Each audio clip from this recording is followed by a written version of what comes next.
Hey everybody, Felix Stoffelbaker here. I've got this book called COVID-19, The Great Reset. This is by Klaus Schwab.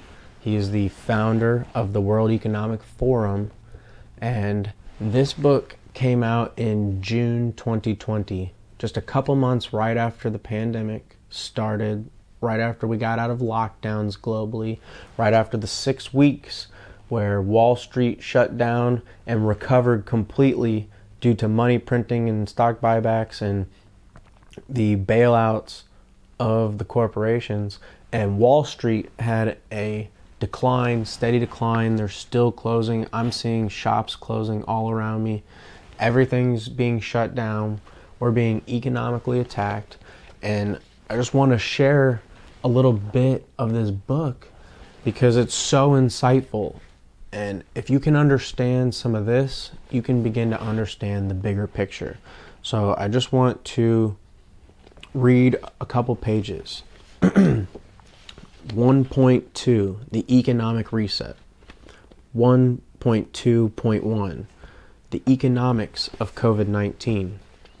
Our contemporary economy differs radically from that of previous centuries. Compared to the past, it is infinitely more interconnected, intricate, and complex. It is characterized by a world population that has grown exponentially, by airplanes that can connect any point anywhere to another somewhere else in just a few hours, resulting in more than 1 billion of us crossing a border each year, by humans encroaching on nature and the habitats of wildlife, by ubiquitous, sprawling megacities that are home to millions of people living cheek by jowl, often without adequate sanitation and medical care, measured against the landscape of just a few decades ago, let alone centuries ago. Today's economy is simply unrecognizable. Notwithstanding, some of the economic lessons to be gleaned from historical pandemics are still valid today to help grasp what lies ahead. The global economic catastrophe that we are now confronting is the deepest recorded since 1945. In terms of sheer speed, it is unparalleled in its history. Although it does not rival the calamities and the absolute economic desperation that societies endured in the past, there are some telling characteristics that are hauntingly similar. When in 1665, over the space of 18 months, the last bubonic plague had eradicated a quarter of London's population, Daniel Defoe wrote in A Journal of the Plague Year, published in 1722, which I also bought based off this reference, is a really good eye-opener. Quote, "All trades being stopped, employment ceased. The labor, and by that the bread, of the poor were cut off. And at first indeed cries of the poor were most lamentable to hear, thousands of them having stayed in London till nothing but desperation sent them away. Death overtook them on the road, and they served for no better than the messengers of death." Defoe's book is full of anecdotes and resonant with today's situation, telling us how the rich were escaping to the country, taking death with them, and observing how the poor were much more exposed to the outbreak, or describing how quacks and mountebanks sold false cures. What the history of previous epidemics showed again and again is how pandemics exploit trade routes and the clash that exists between the interest of public health and those of economics, something that constitutes an economic aberration, as we will see in just a few pages.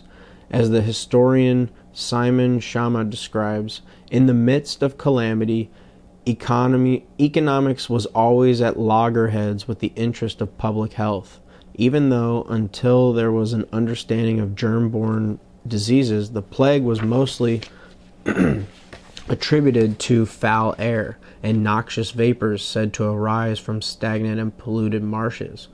There was Nonetheless, a sense that the very commercial arteries that had generated prosperity were now transformed into vectors of poison. But when quarantines were proposed or imposed, those who stood to lose most, merchants, and in some places artisans and workers, from the stoppage of markets, fairs, and trades, put up stiff resistance. Must the economy die so that it could be resurrected in robust good health? Yes. The guardians of the public health who became part of urban life in Europe from the 15th century onwards. History shows us that epidemics have been a great resetter of countries, economies, and social fabric. Why should it be different with COVID-19? A seminal paper on the long-term economic consequences of major pandemics throughout history show that significant macroeconomic after effects can persist for as long as 40 years. Which that's significant because 40 years is a biblical amount of time, meaning one generation. Substantially depressing real rates of return. This is in contrast to wars that have the opposite effect. They destroy capital while pandemics do not. Wars trigger high real interest rates, implying greater economic activity, while pandemics trigger lower real rates, implying sluggish economic activity. In addition, consumers tend to react to the shock by increasing their savings, either because of new precautionary concerns or simply to replace the wealth lost during the epidemic. On the labor side, there will be gains at the expense of capital since real wages tend to rise after pandemics. As far back as the Black Death ravaged Europe from 1347 to 1351, and that suppressed 40% of Europe's population in just a few years, workers discovered for the first time in their life that they had the power to change things was in their hands. Barely a year after the pandemic had subsided, textile workers in Saint-Omer, a small city in northern France, demanded and received successful wage rises. 2 years later, many workers' guides negotiated shorter hours with higher pay, and sometimes as much as a third more than their pre-plague level. Similar but less extreme examples of other pandemics point to the same conclusion. Labor gains in power to the detriment of capital. Nowadays, this phenomenon may be exacerbated by the aging of much of the population around the world. Africa and India are notable exceptions, but such a scenario today risks being radically altered by the rise of automation, an issue which we will return to in section 1.6. Unlike previous pandemics, it is far from certain that the COVID-19 crisis will tip the balance in favor of labor and against capital. For political and social reasons, it could, but technology changes the mix. And I just found that to be so profound.